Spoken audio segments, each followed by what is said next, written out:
BBC World Service. It's 100 years exactly since the death of the Victorian radical and parliamentarian Charles Bradlaugh. In this edition of Omnibus, our political correspondent Andrew Whitehead looks back on the life of perhaps the most controversial politician of his era.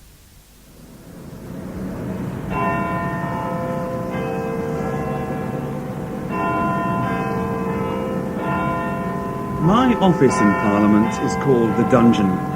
No one's ever been locked up here, but from my window I can see the Commons clock tower 50 yards away, and that has been used as a prison cell.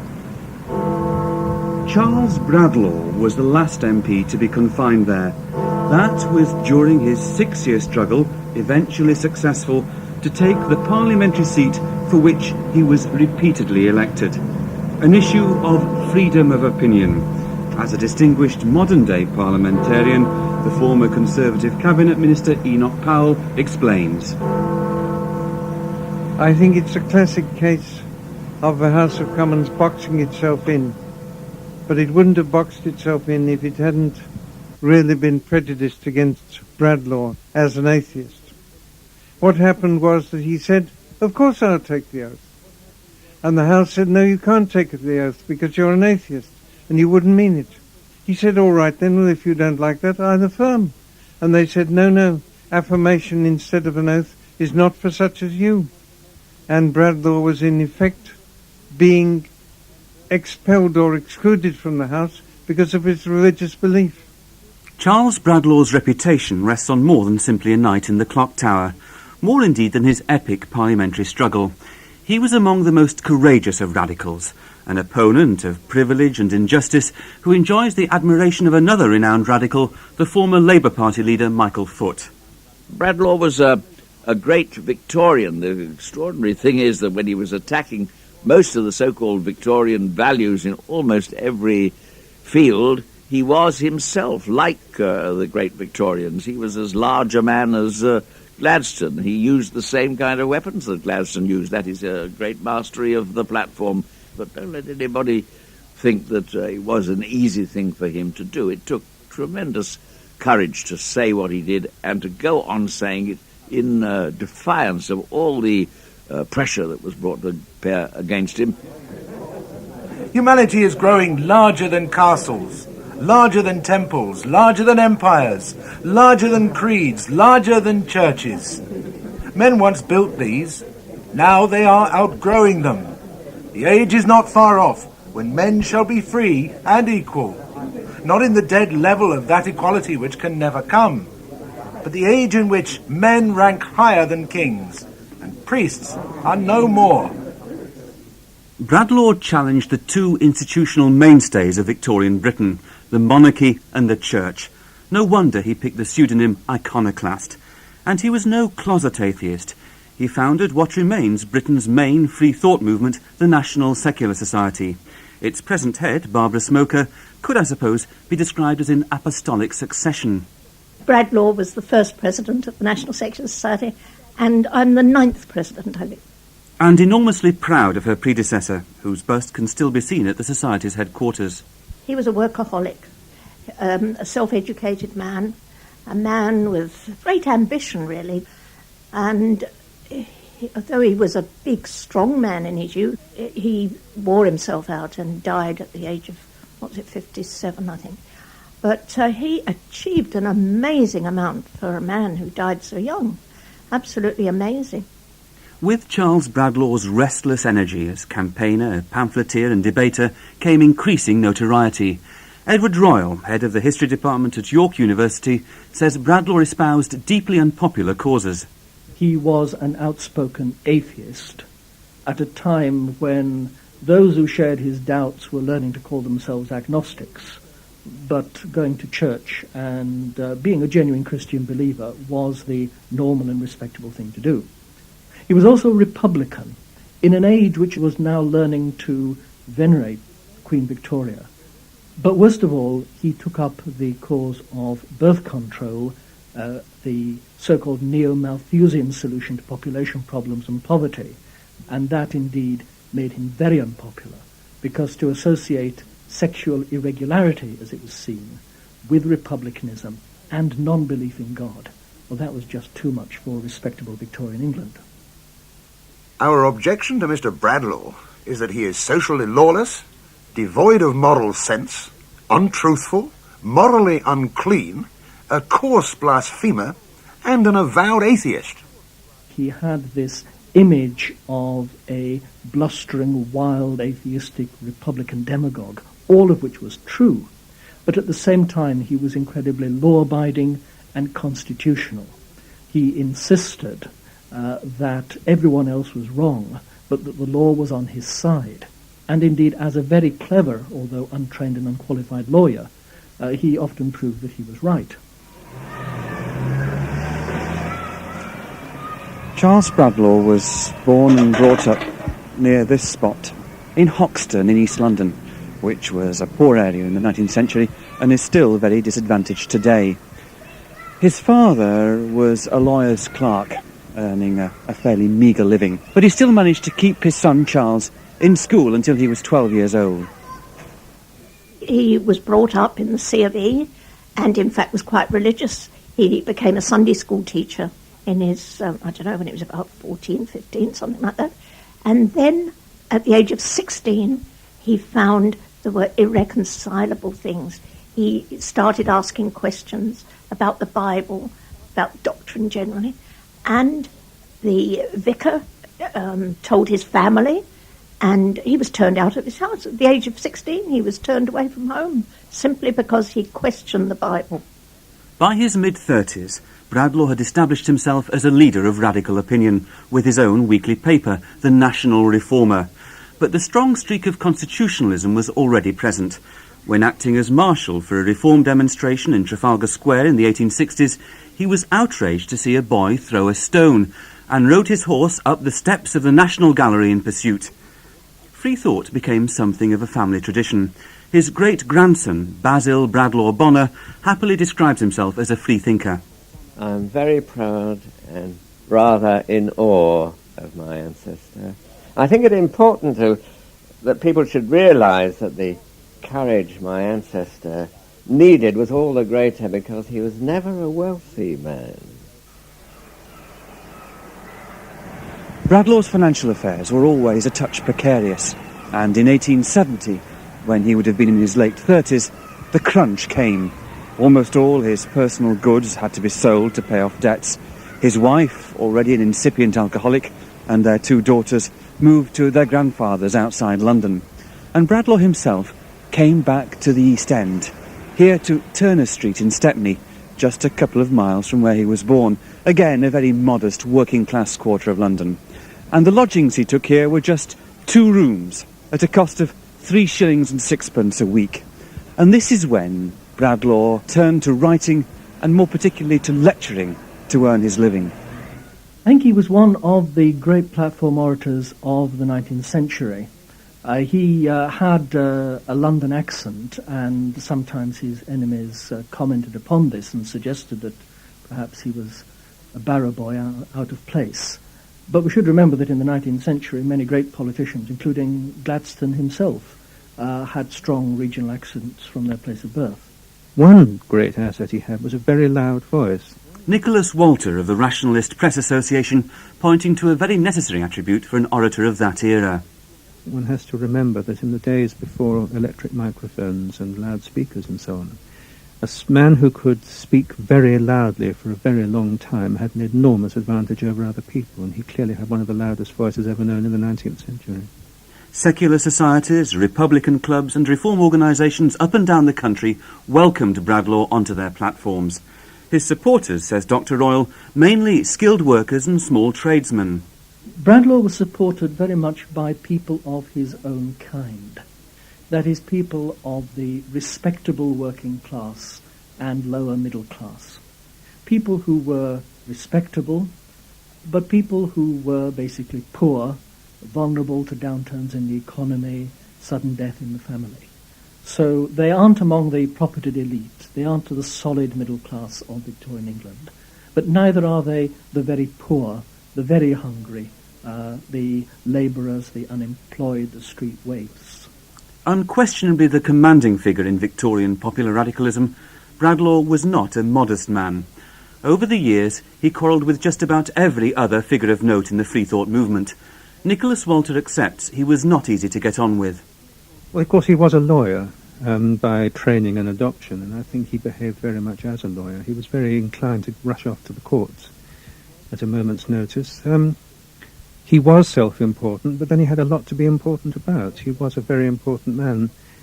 I think he was harsh. People who worked well he respected and got on with, but people who let him down he was fairly ruthless with. It's certainly true that he was a very proud and vain man.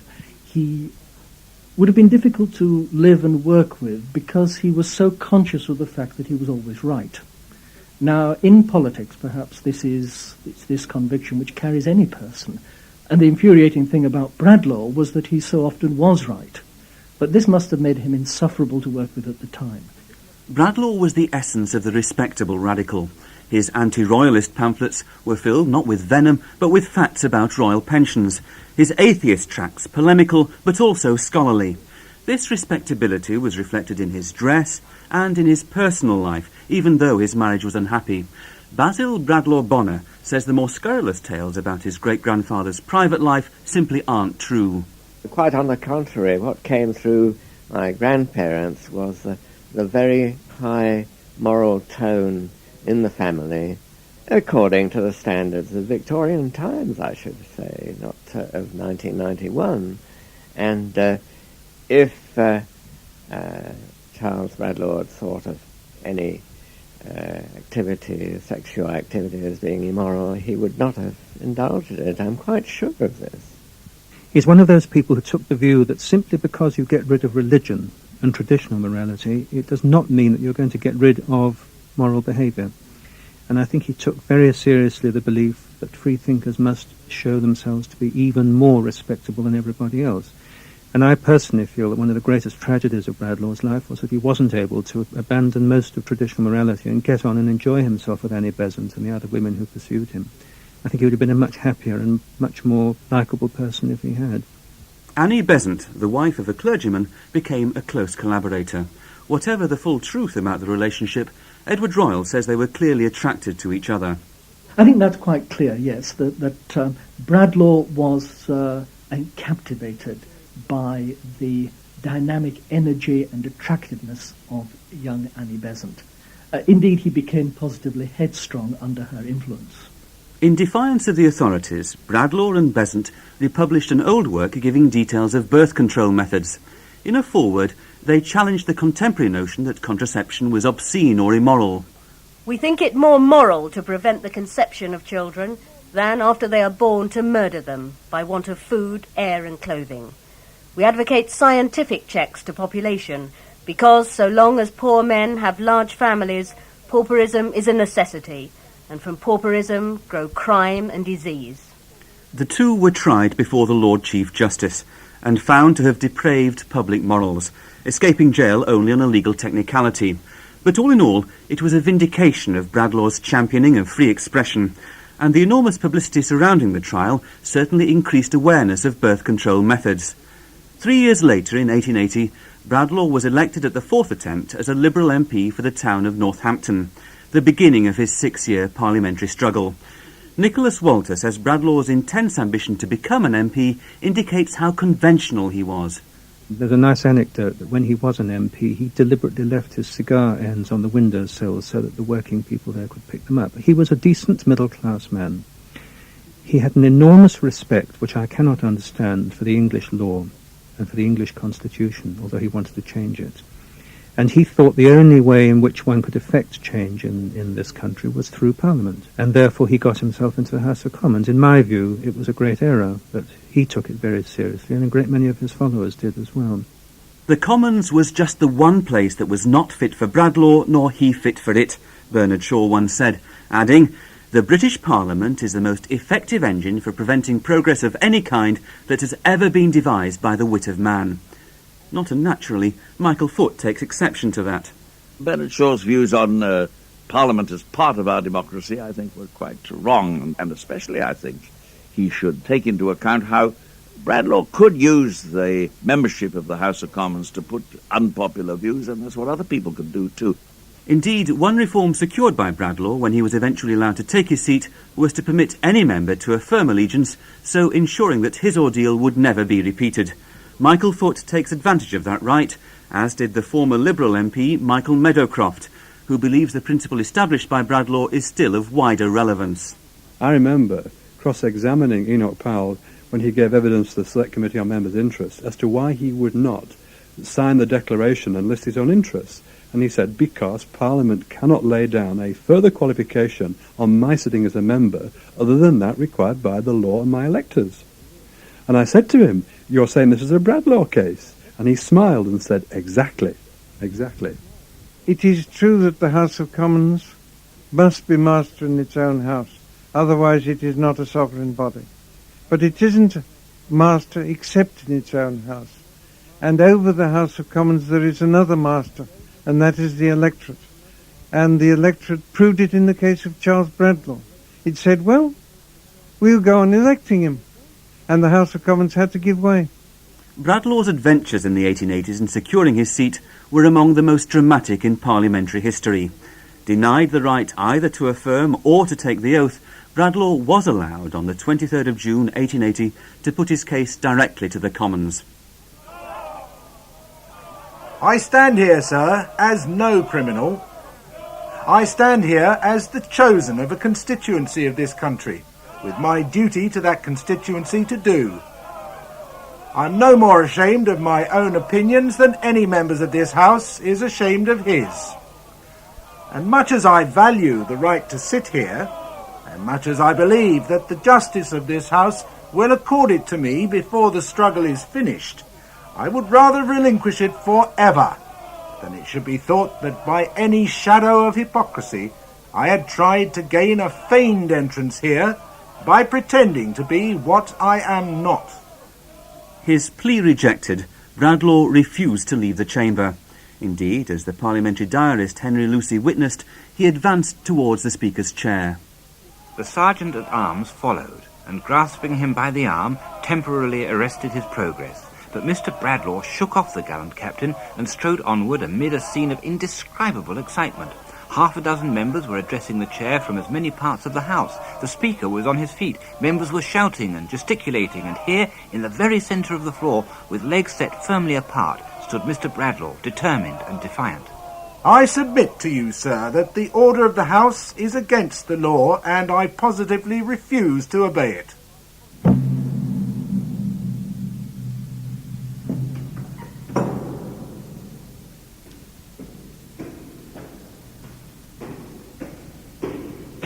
These are the steps leading up the clock tower which Charles Bradlaugh would have climbed that day in June 1880.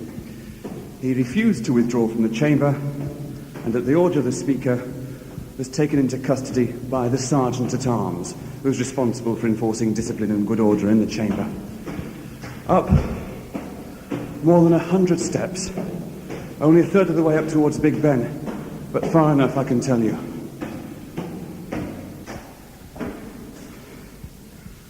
And here, with a panoramic view over the River Thames, is what was the cell room in the clock tower. Here, Charles Bradlaugh spent the night. Rather cold and grey room, with Big Ben chiming on the quarter hour, just feet above. But it wasn't too oppressive a confinement for Bradlaugh. He was able to entertain his daughter and friends to dinner. He received telegrams from supporters, and in the evening he was able to take a stroll along the Commons terrace. He was replying to letters from supporters the following afternoon when news reached him that the Commons had changed its mind and he was free to go. He was detained in relative comfort overnight, more as a symbol of the House of Commons' authority to discipline members rather than a punishment. And stories which spread about Bradlaugh being imprisoned in the Tower, which confused many people later because his friends in the country thought that Bradlaugh had been carried off to the Tower of London, when in fact all had been done is confined in the Palace of Westminster. On 3 more occasions over the months and years that followed, Bradlaugh was allowed to address the Commons. 3 times his seat was declared vacant, only for Northampton to re-elect him. At one point he was allowed to affirm at his legal peril and took his seat for 9 months before a court ruled this impermissible. Bradlaugh became a household name. Thousands rallied to his cause, and their hero resorted to unorthodox tactics. Once, in August 1881, forcing his way into the Commons chamber. Again, Henry Lucy was an eyewitness. Mr. Bradlaugh, protesting his legal right to enter, made a dash at the doorway, whereupon the messengers closed round him, seizing him by the arms and the collar of the coat. Mr. Bradlaugh, instinctively selecting the biggest man among his assailants, closed with him, grasped him by the collar, and apparently nearly choked him. The messengers directed Mr. Bradlaugh's footsteps towards the door, he impartially kicking out, and always with his hand fastening on the collar of the unfortunate messenger. On that occasion, Bradlaugh was pushed out, dazed and dishevelled, into a courtyard. It was demeaning, certainly, but Bradlaugh would not give up. If I am not fit for my constituents, they shall dismiss me, but you never shall. The grave alone shall make me yield. In the 1890s, just a few years after Bradlaugh's death, the people of Northampton put up a statue of their most famous Member of Parliament, and here it is still in the middle of town. Bradlaugh, rather grand, wearing his frock coat, corpulent, making an oratorical point, and on the inscription, his motto, Thorough, MP for Northampton, 1880 to 1891, it says. 4 times elected to one Parliament, in vindication of the rights of constituencies. A sincere friend of the people, his life was devoted to progress, liberty and justice. For whom should I work, if not the people? Born of the people, trusted by the people, I hope to die of the people. And I know no geographic or race limitations to this word, people. And for the last 5 years of his life, Bradlaugh was able to serve the people of Northampton as their MP. A new Parliament assembled in January 1886, and a new Speaker simply decided that Bradlaugh should be administered the oath and brooked no interference. He proved a diligent parliamentarian, whose concern with the otherwise unrepresented citizens of the Empire, as Govind N. Devdekar explains, earned Bradlaugh the informal title of Member for India. He was very much in favour of representative institutions for India, and he fought for that cause, certainly. Sort of constituency work, which you would do for your own constituency, you took it on for a whole country like India. He went to India in, it was December 89, and naturally he landed in Bombay and addressed the Indian National Congress. Basil Bradlaugh Bonner still has some of the beautiful inscribed gifts given to his great-grandfather on that trip. Objects of ivory and silver, many silver pieces. We haven't got all of them here, in fact, which were presented to him out of appreciation and respect for all he'd done on behalf of the inhabitants of various Indian states. He'd done this work in Parliament in England before he ever went to India, you understand. 100 years after Charles Bradlaugh's only visit to India, Barbara Smoker travelled in his footsteps and found he was much better remembered there than in his native Britain. You know, it's a prophet in his own country, to quote the Bible. In India, the educated people all know Bradlaugh. They remember him for what he did for India. But while Bradlaugh was winning friends in India, at home in these closing years of his life, both he and the secularist movement he led were losing influence. Socialism was the coming force, a creed which Bradlaugh condemned. Social reform is one thing because it is reform. Socialism is the opposite because it is revolution. Michael Meadowcroft says Bradlaugh's antipathy to the socialist movement and its leader, H.M. Heinemann, reflected his deep distrust of collectivism. Like the essence of liberalism still, he rejected the power of the state and saw that as equally obnoxious as the power of privilege. And indeed, in his great debates with Heinemann, he expressed that view that Heinemann wanted the state to make people equal, and Bradlaugh wanted individuals to make themselves equal. And that was the difference between them. And it's still the difference between the collectivist socialist tradition and the libertarian socialist tradition. He had very strong views about the protection of individual rights, and I suppose he thought that the collective decisions that socialism would involve would interfere with some of those rights. Something of an irony, then, that a socialist, Michael Foot indeed, is the main speaker at a memorial meeting for Bradlaugh. In a sense, Dr. Royle says, Bradlaugh outlived his era. Yes, the paradox of Bradlaugh is that although he didn't change a great deal during his political life, his image changed because the world was changing. And the dangerous radical of the 60s, with those same beliefs, became almost the darling of the conservatives by the late 1880s, because Bradlaugh was fundamentally a radical individualist. And in the days when socialism was seen as the new mounting threat, Bradlaugh, with his espousal of those individualistic Victorian values, which have been talked about a great deal in the 1980s by Mrs. Thatcher, in a paradoxical kind of way, Bradlaugh was a Thatcherite of his day. So, the man who challenged Victorian values also in so many ways epitomised them. As for Queen Victoria herself, Bradlaugh had abandoned his republicanism by the end of his life. Many of his causes have triumphed. Everything from much greater freedom of expression to the building of the Channel Tunnel, which he hoped would promote peace in Europe. But some of what he saw as injustices remain. There are, to this day, hereditary peers in the House of Lords, and the blasphemy laws are still with us. Every politician belongs to his own period, but Nicholas Walter insists that the voice of Charles Bradlaugh has a particular resonance.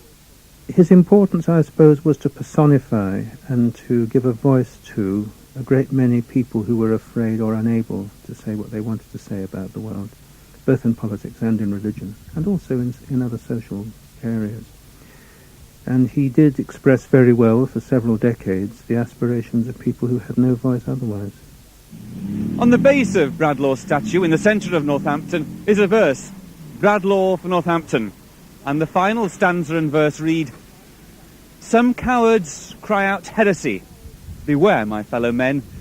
That cry's been raised, so history says, 'gainst Britain's noblest men. Say, is he manly? Is he true? Is he for justice strong? And will he labour good to do? Then echo in your song, we'll toil in freedom's cause, not rest content with vain applause, but fight determined for just laws, and make our member Bradlaugh." The BBC's political correspondent Andrew Whitehead on the life of Charles Bradlaugh, who died 100 years ago this week.